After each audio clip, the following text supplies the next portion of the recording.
This is Still Enrolled. Welcome on into the latest edition of Still Enrolled, a Big Ten football podcast. As always, Ryan Hickey, Brian Tripp with you here on a Thursday, getting you set for week number 12. Make sure, if you are tuning in for maybe the first time or just a long-time listener, make sure you're subscribing on YouTube. Make sure you're subscribing wherever you get your pods. Tell your friends about us, because look at this, man. If you're watching YouTube right now, Brian Tripp's going all out today, changing up the look just for you, the listener, putting on some glasses and making it appear, maybe not actually in reality, but appear he's actually smarter than he looks. Tripp, what's going on, man? I'm wearing my glasses so I can get a crystal clear picture of this college football playoff landscape going into week number 12 of the college football season. See, I knew you were going to go somewhere with me wearing my glasses today, which my eyesight, you have perfect eyesight? I forget. I do have 20/20. Yes. Wow. So for anyone who wears contacts or glasses, my left eye is -8.5. For you, that doesn't mean anything. Wow. But my left eye is -8.5. My right eye is -5.25. So without glasses on, without contacts in, I'm bad. And I mean like bad. Are you legally blind? That sounds bad. I don't know what legally blind is. If you could stall for a second and tell the listeners what we have coming up on the pod today, I can Google it really quick. All right. I'm very excited to hear this, because this is a revelation here that could change the pod going forward here. But like Tripp said, we got a really good pod here. We're going to react to the college football playoff rankings here. 4 Big Ten teams in the top 5. What does it mean going forward here with just 3 weeks left? We'll break that down. We have an interesting trend, not only in the Big Ten, but in college football overall, that we'll discuss as well with the changing landscape. Is it reality going forward here? Is it maybe just a smoke and mirrors kind of one-off anomaly here that we'll break down? Of course, we got week 12 picks for you as well. Some bowl eligible, or some teams trying to get bowl eligible, I should say here. Can they break through and finally get that? We have an interesting USC-Nebraska matchup we're going to get into, because both sides make some drastic changes here. We'll talk about which one we could see having or paying off immediately here on Saturday. And we have one maybe Big Ten coach rumored to be leaving. It's interesting that the stock around one coach here is really firing up. And we'll tell you, if you're a fan of this school, maybe you should be worried about the future of your coach not being there. So it is a really good pod, I think a really fascinating pod here. We're going to touch on a lot of different things over the next 45 minutes or so, or however long it takes Tripp to find out if he's legally blind or not. But it's going to be a good pod here, Bri. What do we got? Are you technically legally blind? Actually, and this is surprising to me, anyone who has a prescription lower than -2.5 without corrective lenses would be defined as legally blind. So yeah, I am by far and away. I was trying, while you were still rambling on about what we're going to talk about here on this podcast, I'm trying to find here we go. This is mild is -0.5 to -3. Moderate is -3.25 to -5. High, that's really bad, is -5.25 to -10. So that's the range I'm in. Yeah. Now, I think my mom and aunt might be in the extreme, which is greater than -10. That sounds. It's a hereditary thing. It does run in the family. Well, do not fret, everybody. Tripp knows what he's talking about, because he has his glasses on. He's seeing crystal clear. He's ready to go. Can I add one more?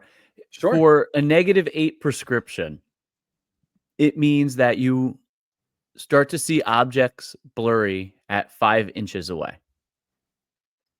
Oh my. So if you let's just say that if I take my glasses off and my monitor's right here, if I didn't know it was you, I wouldn't be able to tell it's you looking at my screen. So when you go for a road game here, like Penn State's going on the road this week to Purdue.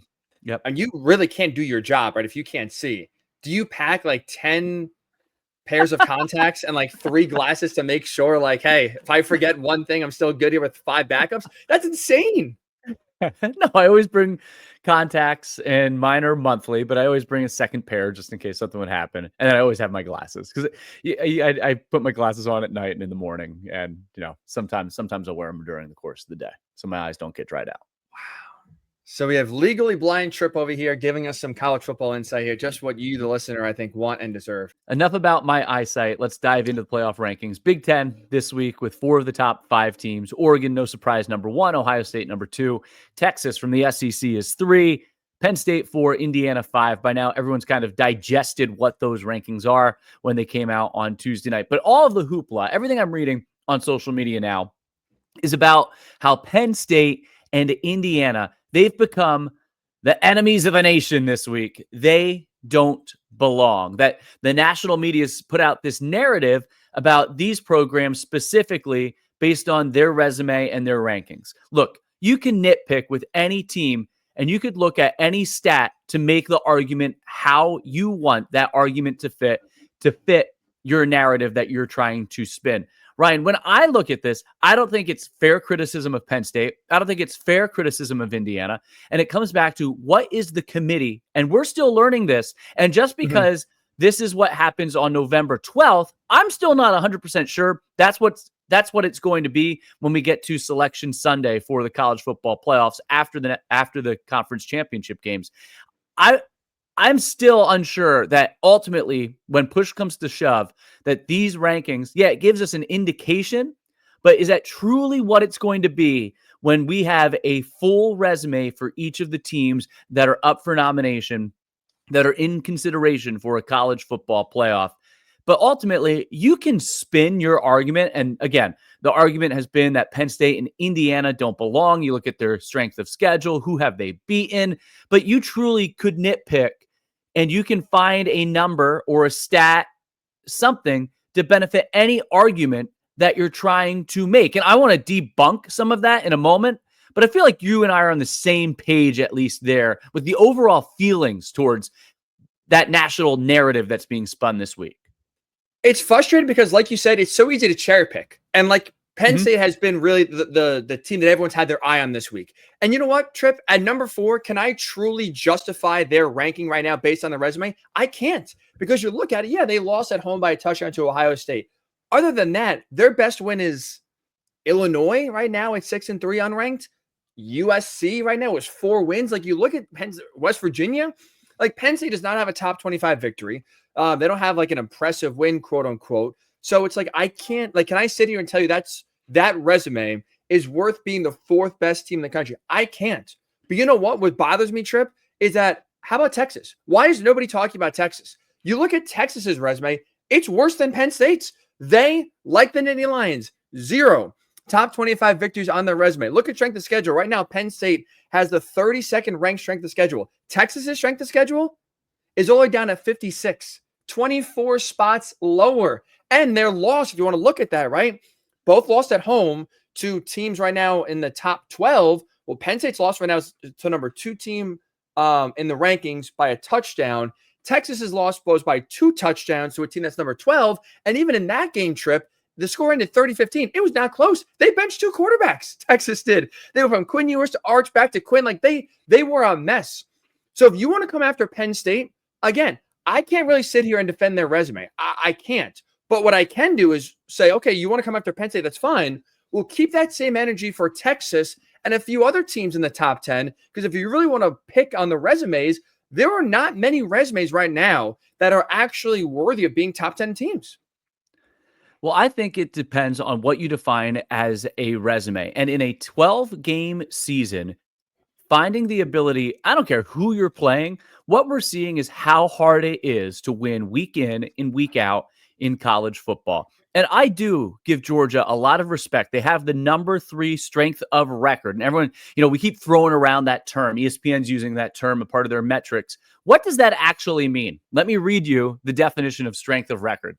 It reflects the chance that an average top 25 team would have the team's record or better given the schedule. Whatever. Like, it's some metric, just like the FPI, whatever they want to come up with. It's an ESPN metric that they're going to throw on the screen. But Georgia does have the number 1 strength of schedule. They do have the best wins, probably of anyone outside of Oregon defeating Ohio State. They have the wins against 17th ranked Clemson and at number 3 Texas. Their 2 losses, right, at Alabama, at Ole Miss, road losses. I get where the argument is for Georgia to be, because right now at 11, when you bracket the teams, they're on the outside looking in this week. Even though they're ranked 11th, they're on the outside looking in at the college football playoff picture. I get the argument for Georgia to be among the field. I do understand that. But ultimately, you can go through any of the teams in the top 10. Indiana, best wins. Michigan and Washington. But they've beaten everyone they're supposed to. Georgia's lost twice. Whether you like it or not, Georgia's lost twice. Notre Dame. The argument for Notre Dame. Well, they won at A&M. They beat Louisville. They beat an undefeated Navy team. There's no doubt that those 3 wins are as impressive or more impressive than Texas, Penn State, and Indiana, who are all in the top 5. But they lost at home against Northern Illinois. I'm sorry.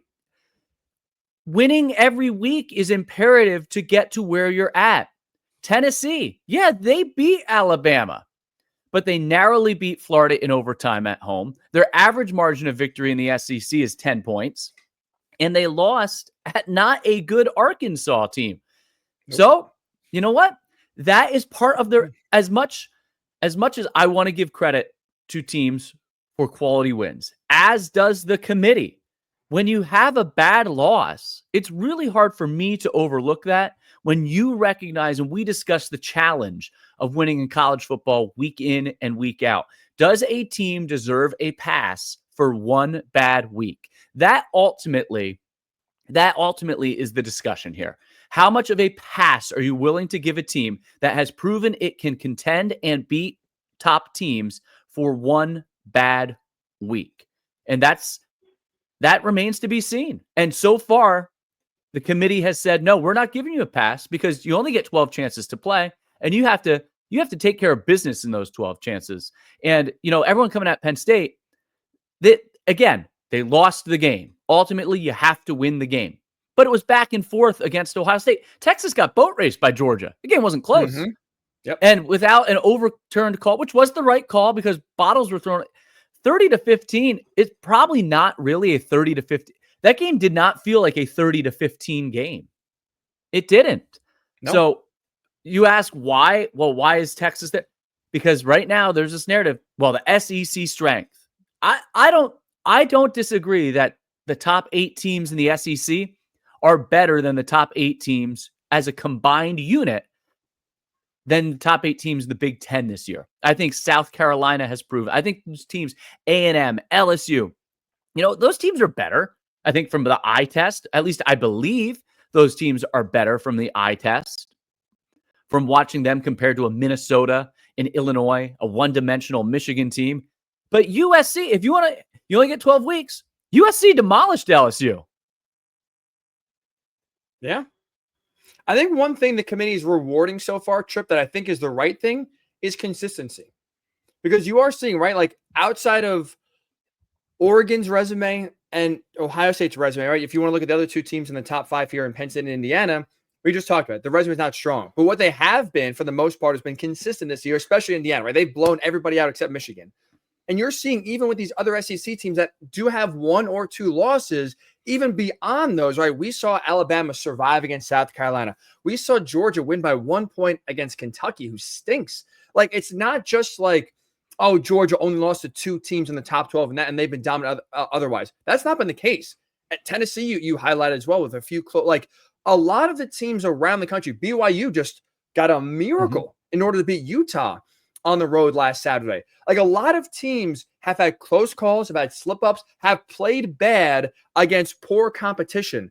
For the most part, you really can't say that for Oregon outside of the first 2 weeks of the season. Ohio State really outside of the Nebraska game. Penn State, for the most part, they've taken care of business and have slowly but surely put their opponents away. And you look at Indiana out of Michigan, they've blown everybody out.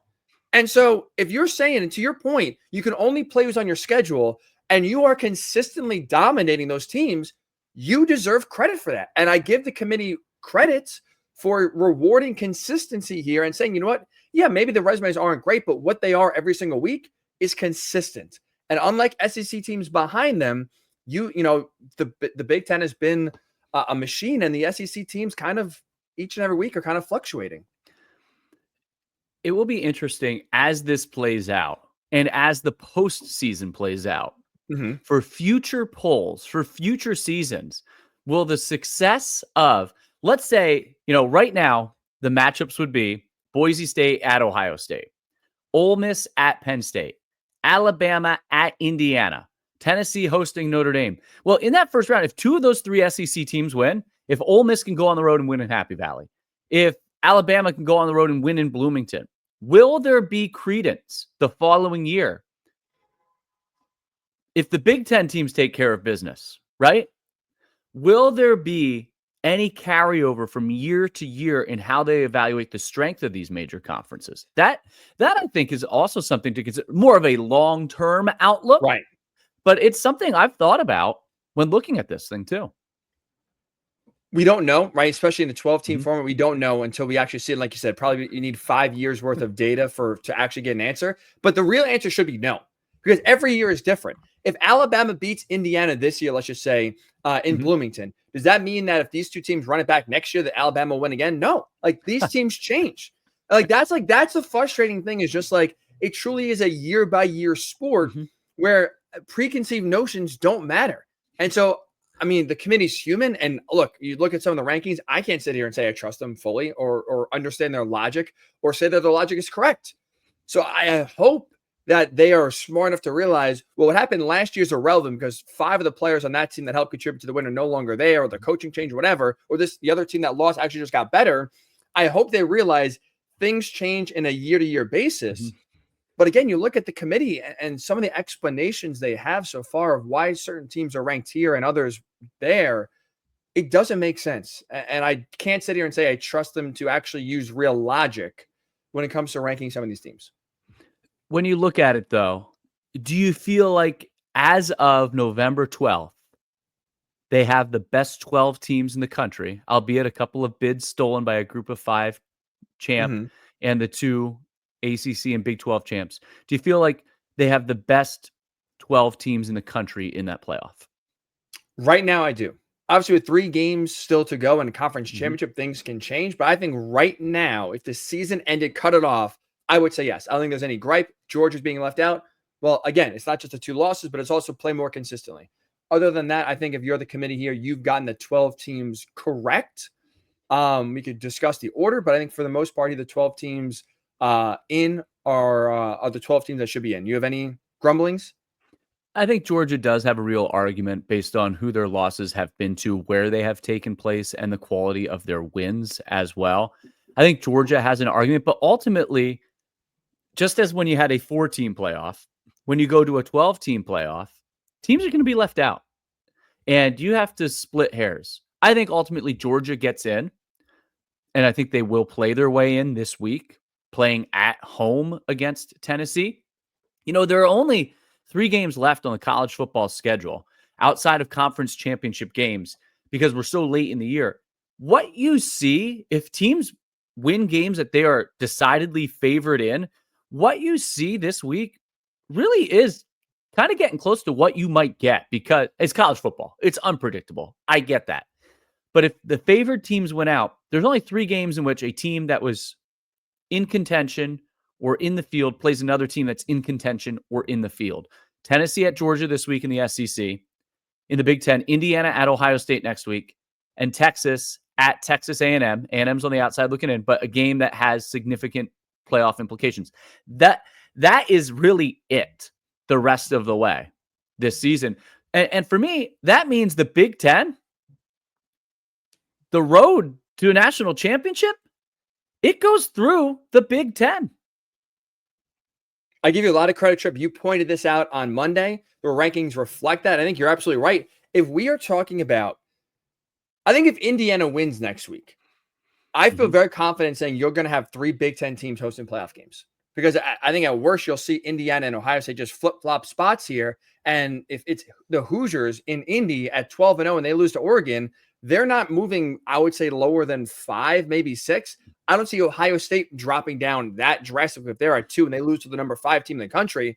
And if Penn State continues to take care of business and win 3 more games here, there's really not many teams left that can jump them for a home field spot. If you're looking at now, and maybe Indiana can get the job done here and still host a playoff game if they just lose close, lose by 3, lose by a touchdown in the last minute here, but they're really competitive with Ohio State. But I think for sure, if you see the Hoosiers next week going to Columbus, I think we're looking at 3 Big Ten teams hosting first-round playoff games. And to your point with what you said Monday, and even just right now, I mean, you got to feel really good about winning 2 out of the 3 if you're the home team in that situation, where especially if Southern teams are coming north to play you, you have a great path right now. And then you add Oregon in the next round of having one Big Ten team finish it off and win the national title. The 3 teams with the most stability in the college football playoff rankings after week number 12, the college football, or going into this week in college football, the 3 teams with the most stability are Oregon, because at worst, they're going to be the 5th seed. At worst. Penn State, because they have 3 games in which they're favored at Purdue, at Minnesota, which I still think will be a tricky game for them, and at home against Maryland. Penn State wins those 3, they're favored. They're definitely hosting a playoff game. And the other one, Boise State, because they should win the group of 5 and they should be in the college football playoff. I think those are the 3 teams with the most stability this week. Texas, I think Texas could be anywhere from in to maybe on the bubble, maybe on the outside looking in, if you really want to dice their resume when things come down to it. Tennessee, they lose to Georgia this week. They're in trouble. Some of those, the ACC and Big 12, it's going to be decided by who makes the championship game. Indiana, if they lose to Ohio State, we really do have to have a discussion about the Hoosiers, depending on, I believe they deserve it. You believe they deserve it. It's hard to overlook their strength of schedule. I get that. Indiana is in a volatile position. Ohio State, if they lose to Indiana, is in a bit of a volatile position. I don't know if they lose to Indiana, they're guaranteed a home playoff. I don't think the Buckeyes are in the playoffs, but I don't think they're guaranteed a home playoff game.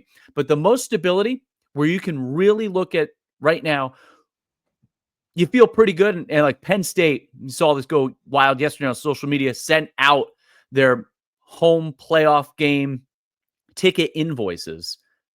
And you have to do it early when a stadium holds 110,000 people. Some people are like, hey, that don't put the curse on them. Every team does that, though. Every team does it. But I think Oregon and Penn State have the most stability of these teams we talk about, where you kind of know you take care of business, you're at the very least hosting a playoff game. Really fast here to wrap up there. 2 games I think you mentioned that that are not Big Ten games. I think have a profound impact on seeding and if you're in or not. This weekend, Tennessee, Georgia. If you're an Indiana fan, if you are an Ohio State fan here, hoping that, again, you can have a home playoff game, root for Tennessee. 3-loss Georgia's not making the playoff. Do not invite them in. Do not give the committee an excuse now with another top 10 win to jump them up here and have them crawl back in to maybe steal, a home game here and get, the 7-8 seed. Root for Tennessee, knock Georgia out with 3 losses. End of the year, Texas A&M. Root for Texas. A&M, again, like you said, sneaky team. They have 1 loss in conference. They win that game. They have a path to the SEC title game. And maybe if they lose that game, they could still drop down and get a home game, and you want A&M out. So at this point, it's like keep the teams that are out of the playoff out. So if you're, again, Indiana, Ohio State, root for Tennessee this week. In a few weeks, root for Texas. That's the interesting thing about the SEC, because one of LSU's losses came out of conference to USC. So while they are on the outside looking at the college football playoff picture right now, they are still legitimately in contention to reach, with some help, the SEC championship game. And then the SEC could become, believe it or not, a bid stealer. I know they'd probably steal their own bid, but they could become a bid stealer type of conference, depending on who wins their conference championship game, because there's been so much parity among those top teams in the SEC this season. That leads me, we got a question. I want to get to Oregon has been smooth sailing. Dan Lanning's name came up for NFL consideration this week, but I think talking about that parity, we got a question from one of our audience members, Jake, and we do appreciate the question. You can send those to us. What's the email again? Stillenrolledpodcast@gmail.com. Nice and easy. How much has NIL and its influence on the transfer portal contributed to the overall level of parity that exists across the current college football playoff rankings? Pre-NIL era, it seems as if a 12-team playoff still would have been, and we could agree, right? For most of the time, you knew who the top 4 or 5, maybe top 6 teams had a legitimate argument to be in true national championship contention. It seems as if a 12-team playoff would have still been the top 4 super teams that would have been in the playoff regardless. This year, it seems to extend to 7, 8. Like, if we're talking about a 4-team playoff this year, woo, you got some real debate. This year, it seems to extend to 7, 8 teams. And I do agree. I agree with the question and the statement that Jake makes. But to answer his question, Ryan, I sent this stat to you yesterday. Where does the parity come from? He asked, does it come from the NIL and the portal? And the answer is yes, because if you look at the teams in the college football playoff rankings, 8 of the top 11 have a transfer quarterback. Crazy. Oregon, Ohio State, Texas, Indiana, BYU, Notre Dame, Miami, and Ole Miss all have transfer quarterbacks. And what I think you're seeing is you need to be a good recruiting program, and you need to have a foundation still in the modern era. Sure, you can be in Indiana and build a super team through the portal, but I don't know that that creates long-term stability. Right. But now, because you're a great MAC player like a Curtis Rourke, you're a smaller school, maybe a school that's really successful, like a Kansas State where Will Howard came from, you can get players from schools that aren't in playoff contention, aren't top 25 programs, and they're all willing to make the jump to these top 25 teams who have the resources financially to provide them name, image, likeness money. So now any team, in past years, Ohio State, they might not be a top 5 team this year because they have a huge hole at quarterback and on the offensive line. Ohio State, like all other programs in the top 25, as long as you have a good foundation and a good base, now you can use the portal to plug your holes. So what you're seeing is teams in the top 15, top 20, they don't have glaring weaknesses anymore. It's whose strength is better than the other team's strength. And that's what you're seeing. Which team has more elite players that make big-time plays in big-time games? You don't see glaring weaknesses for the top 20, top 25 teams because they're all able to fill their holes to some extent through the portal. But specifically, as indicated by the rankings, 8 of the top 11 teams are operating with a portal quarterback. And you know what the biggest surprise to me about that is the fact that 5 of the 8 quarterbacks, this is their first year there, right? Mm-hmm. Dylan Gabriel just got to campus. Will Howard just got to campus. Curtis Rourke just got to campus. Like some in the case of Quinn Ewers, yes, he's a transfer, right, coming from Ohio State, but now this is his 3rd year in the system. Jackson Dart at Ole Miss, same thing. Yep. But you're seeing it in the Big Ten, right? 3 of the 4 or 3 the 3 teams right now in the top 11 that have a transfer quarterback. This is all the first year there. And I think you're seeing now, not only can you plug that hole, but you can plug it quickly because when you have an experienced quarterback that's played a lot of football under their belt, in the case of Dylan Gabriel, Will Howard, and Curtis Rourke, you don't need a lot of time to mesh and create chemistry with their team. You can have let's just have a summer here and let's go. And you're seeing, again, Oregon got off to a slow start, and maybe, again, all 3 teams didn't come out of the gate firing per se, but you're seeing quickly they develop chemistry. There was no problem picking up the offense. Like you're right. You still have to have a base, and you can't just build your team through the portal. What Indiana's doing, I don't think is, I don't think it's sustainable. Look at Florida State right now and the issues they're having from one year to the next, going through the portal primarily.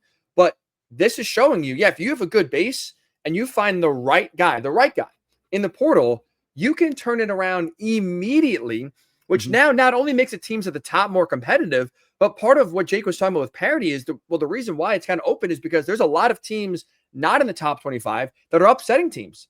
The Athletic had this stat the other day. 2007 was like the gold standard, if you will, of parity. There were 16 different instances of an unranked team taking down a top 10 team. Well, the most top 10 upsets by an unranked team since this year, 10. So it's not just at the top where teams are feasting. It's, it's the Vanderbilts of the world right now that can get a quarterback and all of a sudden now knock off a top team in the country. Like you're seeing now the teams in the middle, the Illinois of the world, not exactly with Luke Omaha, but like the teams in that status that for the most part, maybe one every 3 years, one every 5 years, you could pull off a big upset. Well, now you're seeing those upsets happen on a yearly and weekly basis. I think that's where also too the parity comes in. It's not just at the top of being able to retool and turn things around quickly, but now it's also these games are a lot more difficult because you're facing more experienced quarterbacks on lesser teams than would otherwise be there. I think the transfer portal has been tremendous. Again, there's some headaches there, and it's not perfect for sure, but it has definitely helped teams at all levels right now of college football become more competitive. And I think it makes for a better week-by-week experience. I just had to go and look it up since you're talking about 2007. Who won the national? That was LSU over Ohio State in the national title game, 38-24. That was a crazy BCS. In the BCS. The good old days of the computer. That's still wild. We lived in a world where we would punch numbers into a computer and they told us who was playing for the national title. And even before that, we had sports writers basically voting for it, and you'd have split. Imagine living in a world trip in 2024. I mean, some years the president decided it. It's crazy. That's insane. Imagine teams having parades, Tennessee's over here parading their national title, Ohio State's parading their national title. It's what do we? I could not imagine. There's a lot of frustrations in college sports right now. I'm glad we lived the time we do. Do you remember who LSU's quarterback was that year? Was it Matty Mock? Matt Flynn. Oh, Matty Flynn. And we still have parades now. Look at UCF. That's true. It's true. Worked out well for them. I mentioned it. Yeah. Oregon's been smooth sailing since their defeat of Ohio State in a 1-point game. They've won every game, their last 4 games, by at least 21 points. Most of those Big Ten pushovers, but including dominating a physical Illinois team in Eugene. A little noise now for the Ducks. Dan Lanning, the conversation this week, is he on NFL radars, perhaps? ESPN reporting this week, it is Jeremy Fowler who has talked to a league exec who said, quote, about Dan Lanning, he's got some Dan Campbell to him. That's concerning if you're a Ducks fan here, because now you're starting, because I think if you're an Oregon fan with what happened last year, where I think Dan Lanning was Alabama's #1 choice, and he said no and is staying at Oregon. I think at that point, you got to realize or think to yourself, well, he's not leaving. There's no college job, if he's not going to take Alabama, that he's going to take, and he's going to be here for the long haul. Mm-hmm. I'm not sure. We've not heard Dan Lanning talk about the NFL. He has no NFL ties or experience. I'm not even sure. Beep, beep. That's Phil Knight's truck backing up to the facility. That's the money truck backing up to the facility. Dan Lanning, here's his profile, by the way. And I don't know that it's been discussed enough. He was a linebacker at William Jewell. He's only 38 years old right now, but a linebacker at William Jewell. He began his coaching career at Park Hill South High School in Missouri. He drove 13 hours to meet with Todd Graham's staff and got a GA job at Pitt. Followed Todd Graham to Arizona State. Eventually landed a GA role at Alabama in 2015. That's not that long ago. He was a GA at Alabama. Then ascended quickly. Joined Mike Norvell's staff at Memphis as inside linebackers coach and recruiting coordinator in 2016 and 2017. Georgia hired him as the outside linebackers coach in 2018. Mel Tucker left for Colorado, not Michigan State, Colorado first. In 2019 through 2021, he was the DC at Georgia with Kirby Smart. And then Oregon head coach in 2020. It's been a rapid ascension for Dan Lanning. And like you just outlined, no NFL ties. So there's nothing that can kind of pull him back per se. Yeah. I think he genuinely likes Eugene. I think he likes being the Oregon coach. I know Oregon's, before him has gone through, they've run through a few coaches that have left them. I think if you're a Ducks fan, I think you can feel confident he's not going. I don't think he's going to the NFL. I don't get that vibe from him. I think he's truly happy. He's having success. I think he stays. I think the only negative is having to fly across country to play your biggest games right now. If you're Oregon, you have NIL, you have all the resources you need. It's a program with history and success and tradition. You have big time boosters. Oregon is a top 5 job, hands down, in college football right now. And where else are you going to go in college to get that type of opportunity? Probably nowhere else you can get that type of opportunity in college football outside of maybe Ohio State and Alabama. And, it's just, what is the allure of the NFL and what kind of money? But look at all of the coaches that have gone to the NFL and have failed. Is it worth the risk? Is it truly worth the risk? Speaking of one of those, Matt Rule, now back in college football and coaching at Nebraska. We talked about it. And then right after we recorded the podcast, it was officially announced. Dana Holgorsen named the offensive coordinator for Nebraska. So he obviously brings his connections, Mike Leach, Kevin Sumlin, Mike Gundy, his head coaching experience, Houston, West Virginia, wherever he's been, they've scored points, and they've done it with the passing game. Matt Rule now brings him in to connect him to Dylan Raiola. And does this work in the Big Ten? I don't know.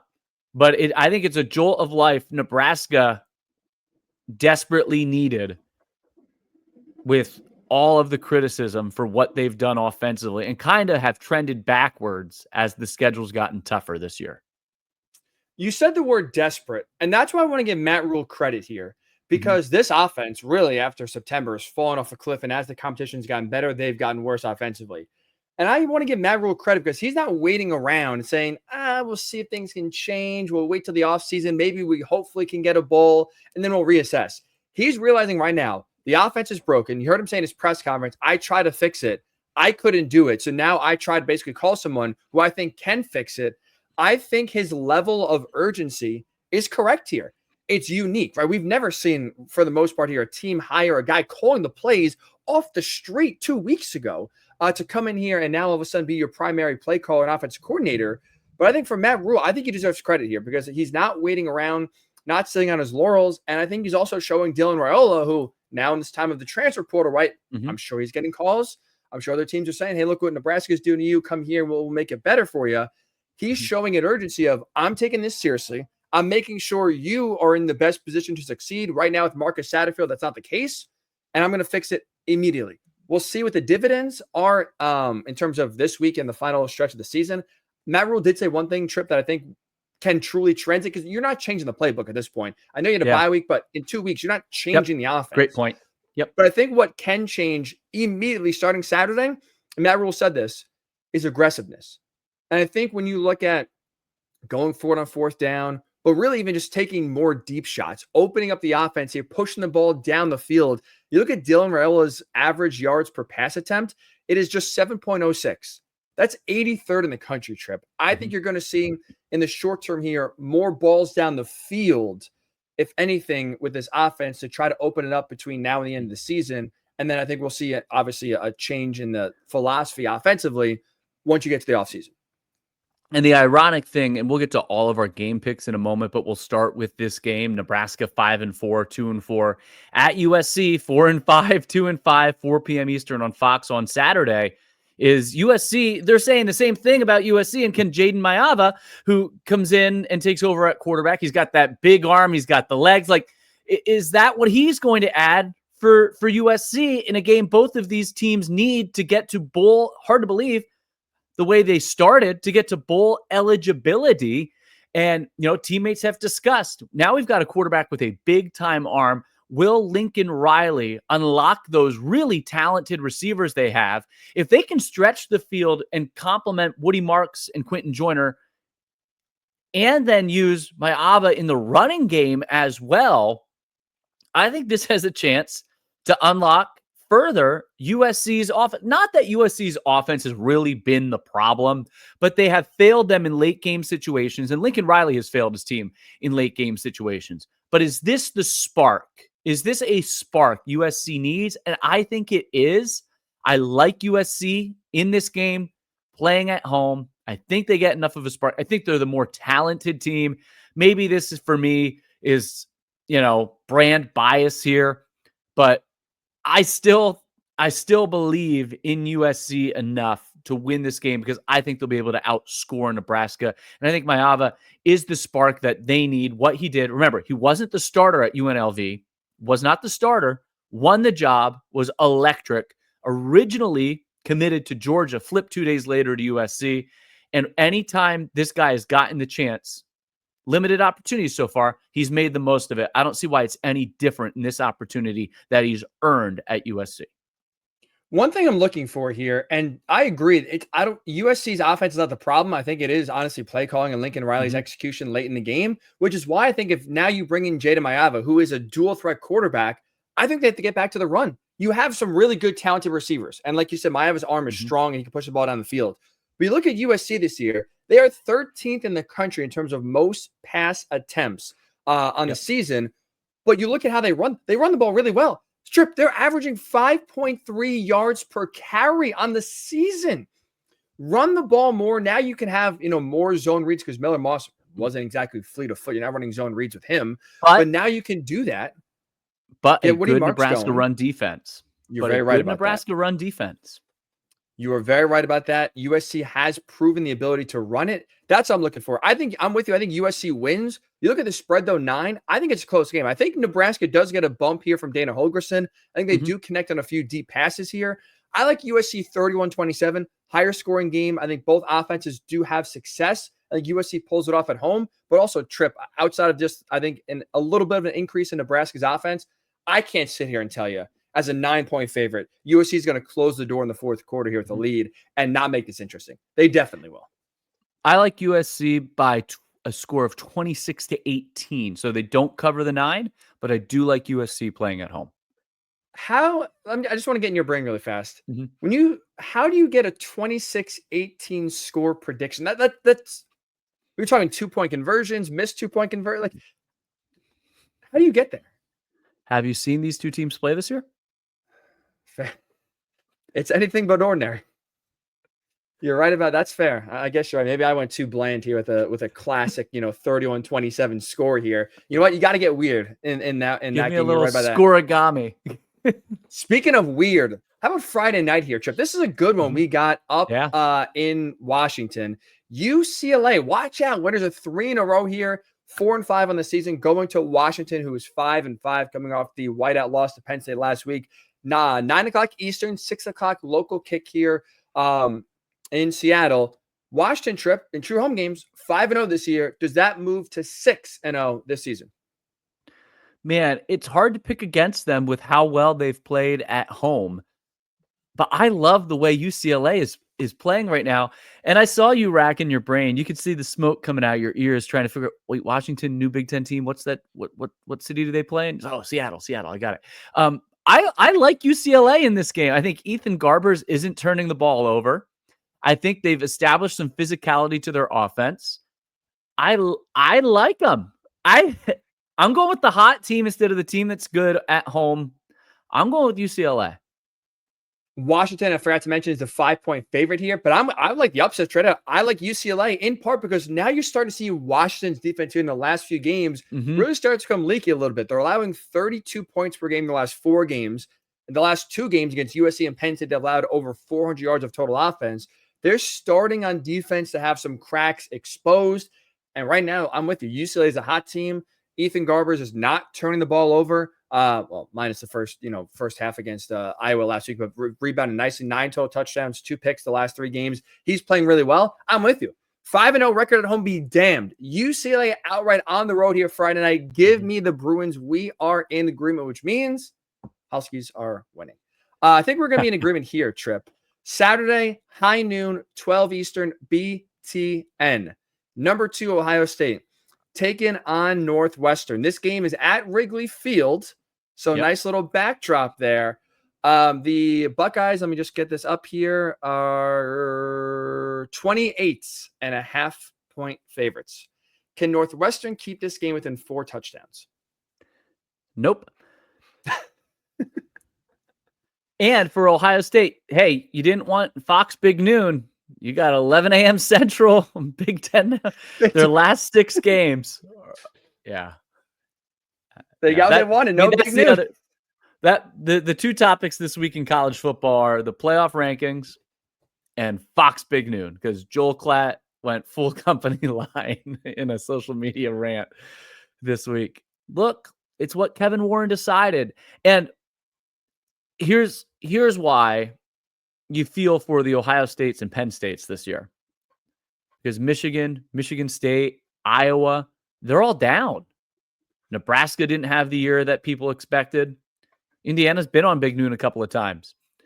So there's not that diversity, and you're not going to put Oregon, Washington, USC in a noon kick at home. It's a 9 Pacific kick. So that's why they're locked into those time slots so often, because of the teams in Eastern or Central time, it's really Ohio State and Penn State and it's Indiana. But Indiana's not going to move. They're the ones that are going to get the Big Noon kicks. Now, I think there's pros and cons to the TV contract. It'll be interesting to see. I don't think it can change at all. I don't know if it will. Ultimately, you just need other teams to be good so you can put them in that window. It doesn't always have to be, because then as Ohio State, like in Ohio State Purdue last week was a terrible game. If Fox could have 22nd ranked Michigan State visiting 15th ranked Michigan, that's a whole hell of a lot better than what we saw in Columbus. But those teams aren't very good right now. They're not having a good year. And I think that hasn't been discussed in this. I don't even know what you want to call it this week. In this viral discussion. That hasn't been talked about enough. Why? Well, here's really the reason why they're in it every week. And look, Ohio State, Michigan's still going to be on Big Noon. But Penn State, Ohio State wasn't a protected weekend by Fox. It just happened that Fox, the games Fox chose for Big Noon were Ohio State, Michigan, and Michigan, Texas were the big ones. And I think Alabama, Wisconsin too, I believe. Yeah, I think so. So it wasn't, there's other options out there. It's just because other teams aren't that good this year. And we can go on and on about, like, that's a whole podcast. Like, I think there's pros of when you watch, like I watched NFL last Sunday, and on CBS, we talked about this a little bit on Monday's podcast. Like, they're promoting Penn State, Purdue, and they're showing Micah Parsons and Saquon Barkley on the screen. During the Texans game, they're showing the guys that played for Wisconsin and promoting Wisconsin. I think there's a lot of benefit to it. I think there is good. Your Big Ten teams have priority in the noon window, the 3:30 window, and the night window. But right now, the rest of the conference, the bottom of the conference, has to elevate itself to the top, where NBC's night games have been, we've got a great team at night, but they're typically playing someone who's not really that good. Like Oregon, Wisconsin this week isn't going to move the needle. Most people are going to be watching a team, Tennessee, or a couple teams that have, and it's not like Georgia has 2 losses. So it's not like that's not Ohio State, Oregon, 2 unbeaten teams. That's not Ohio State, Penn State, 2 unbeaten teams squaring off. But it's 2 teams that are in playoff contention. And that the Big Ten needs more teams. The Big Ten is 4 teams in playoff contention. 4. It'd be better to have less teams in the top. Like right now, if you're talking in terms of like TV rating stuff, you'd be better off being the SEC, where you have 1 team that's ranked in the top 5, but then you have 8 other teams that are still alive. And that's where the Big Ten is impacted this year, by everyone in the middle of the pack beating up on everyone else in the middle of the pack. Sorry, that wasn't on the rundown. We're trying to keep this episode like tight, but just thought that was a major discussion point this week. Yeah.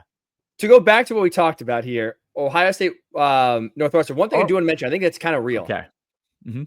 Have you seen the configurations at Wrigley Field for this game? Yes, it's tight. If you're Ohio State, the biggest thing here is obviously winning. Second thing is make sure everyone's healthy. Like, there is no goal line fades. Because those end zones go right up to the ivy wall and go right up to the wall behind the home plate. When they played at Wrigley before, couldn't you only go one direction? I think you're right about that.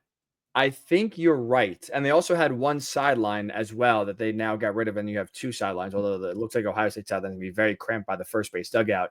I think you're right about that, and I don't think that's the case on Saturday. I think you're going both ways, which is it is tight. So again, get out of there healthy. You may have to change the game plan a little bit just to make sure that guys aren't running full speed near the back of the end zone, because I think Ohio State will be okay if they have to change the game plan a little bit inside. I think you're right here.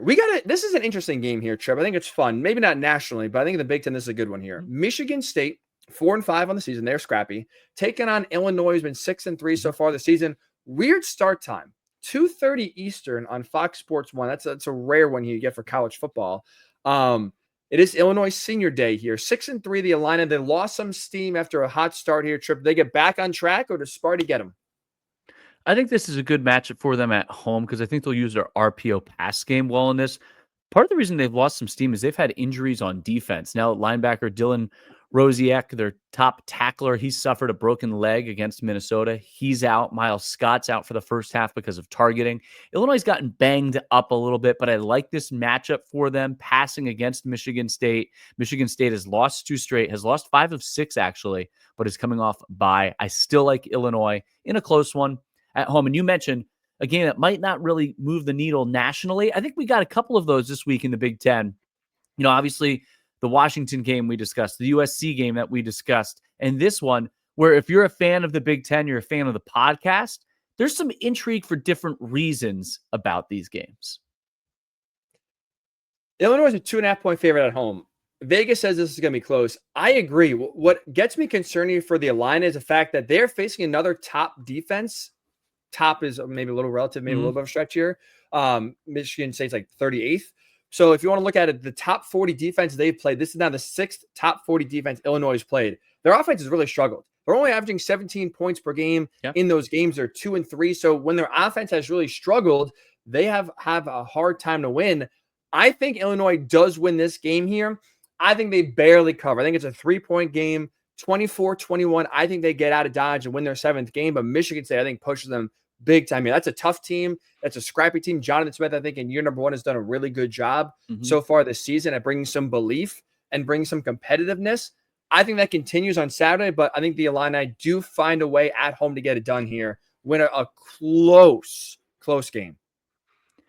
I'll be taking off tomorrow to head to number 4 Penn State, 8-1, 5-1 Big Ten, 28.5-point favorites at 1-8 Purdue, 0-6 in the Big Ten. CBS was so lucky to land this in their prime 3:30 window. Purdue 2-7 against the spread this season. They've been shut out in 2 of their last 3 games. They've scored 10 or less points 3 other times this year against Notre Dame, Wisconsin, and Nebraska. Their offensive line has allowed 24 sacks. Nicholas Singleton was seen at practice for Penn State, although James Franklin did not confirm his status. Penn State, disappointing loss against Ohio State. Huge bounce back last week at Washington. It is set up. The road is there for the Nittany Lions to make the playoffs, host, and have perhaps favorable matchups in round 1 and round 2 of the playoffs. They just have to take care of business. What do you got on this one? Because I don't really have a whole lot. And I'm doing the game and I don't have a whole lot. Yeah. Similar spread to what we saw Ohio State, Northwestern. This is the only thing I'm curious about. And I think the answer is no. You mentioned before at the top, Purdue, and they face some big spreads this year. They've been some big time underdogs. They are just 2-7 against the spread this year. Their first win was against Indiana State. That covers like 35 points. They were favored. They covered that. And the only other game was Illinois. I think they're 22-point underdogs, and they lost that game by 1 point. They were blown out by Ohio State recently in a 38-point spread, and they did not cover that. Yeah, 4 touchdown spread here. I think Penn State does cover. That's the only intrigue is, can Purdue be competitive enough to be within 4 touchdowns at home of a top 4 team in the country? And my answer is no, Tripp. I think for Penn State, you have to continue to build the momentum. You played probably your best game of the year against Washington last week, especially that first half was almost perfect for Penn State. Stay healthy, but build that momentum. No hiccups. Be locked in for this. Even if they aren't, they're going to be good enough to come out of there with a win. But you want to have that momentum going into what I think is their true challenge at Minnesota. the following week, even though Minnesota lost. Still think that can be a difficult game for them at Minnesota the following week. You don't want to have any setbacks on the road at Purdue. Can't wait to get to West Lafayette, one of the great towns in the Big Ten. Gary Danielson's old stomping ground. So be excited to be back home. How awful. I mean, West Lafayette and Champaign. Oh, awful. Go off, King. They're all. Iowa City's great. Lincoln's great. Ann Arbor's good. Everywhere kind of has its own different vibe. But West Lafayette, Champaign, Piscataway, College Park, we could do without. One thing really fast here. I don't know how I'm going to piggyback off that. Nick Singleton, you mentioned his health. He's back at practice. You saw some videos this week on social media, him looking good. We don't know what the injury is. I think if you're James Franklin, you treat this game like UCLA 6 weeks ago. He dresses, does not play. I'm with you. Minnesota is the biggest game left on Penn State's schedule. It's the one they are most likely or the greatest chance of them to lose. You need him healthy. You don't need Nick Singleton in this game against Purdue whatsoever. You can have him go through warm-ups again. If you want to give him 2 carries, I wouldn't do it, but he can't be a feature point of this offense, a focal point of this offense this week. You don't need him. Make sure he's healthy to go next week. Do you agree with that? Nothing else to add. All right, let's move on then. But the battle of the college towns. Rutgers 5-4, looking to get bowl eligible, taking on Maryland 4-5, hoping to get bowl eligible here as 6:30 p.m. on Fox Sports 1. Tripp, since you praise both teams as towns, praise both teams. Praise them? I mean, Rutgers coming off its best performance. That's it. They're coming in hot momentum. Maryland's coming off a game in which they wore their best uniforms of the season. But they haven't played well. But they have a couple of guys. We've said it all year. They've got a couple of guys that can make. I don't know. I honestly don't even care. Give me Maryland at home. They are 5.5-point favorites. I like Rutgers. I think it looks like Kamanungai will play, which is a good addition now for the offense. I think they carry momentum from last week against the win over Minnesota to this week. They go to College Park. It will not be a raucous atmosphere. I feel pretty confident in saying that. Rutgers gets bowl eligible. Greg Schiano finished the job here, and Rutgers does get the win. Maryland has to win to have any shot at bowl eligibility. They have to win because they have Iowa and at Penn State still on their schedule. You're saying they're not going to go 2-0 in those games? And the last one is number 1 Oregon, only 14-point favorites. At Wisconsin, 5-4, 3-3 are the Badgers. The Ducks, perfect, 10-0, 7-0 in the Big Ten. Oregon, as I said earlier, 4 straight wins by 21 or more points. Wisconsin had a bye after getting steamrolled by Iowa last time out. They've lost back-to-back games after they had a little momentum going into the Penn State game and probably at halftime of the Penn State game. Mm-hmm. I just kind of tipped my hand. Oregon only 14-point favorites? Are you kidding me? They've beaten every mediocre opponent that they've played, and they are.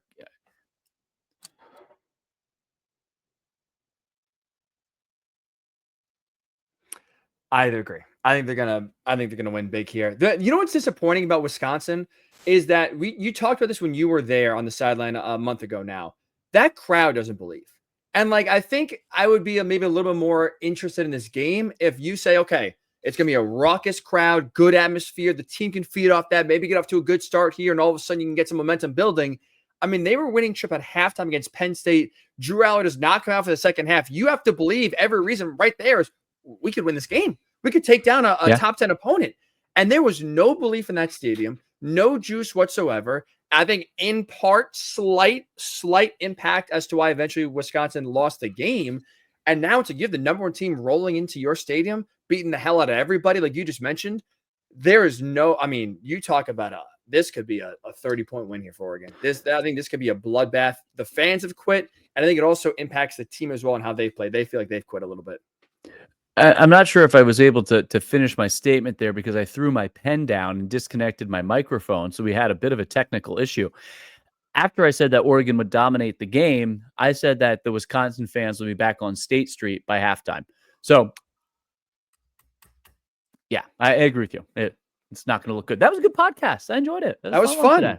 That was fun. We talked about a lot. So if you enjoyed it, again, make sure you subscribe. Make sure you like the video. Comment there as well. We're in the comment section where we're talking back and forth, so you can have your voice heard here as well. Make sure you subscribe, like, tell your friends about us.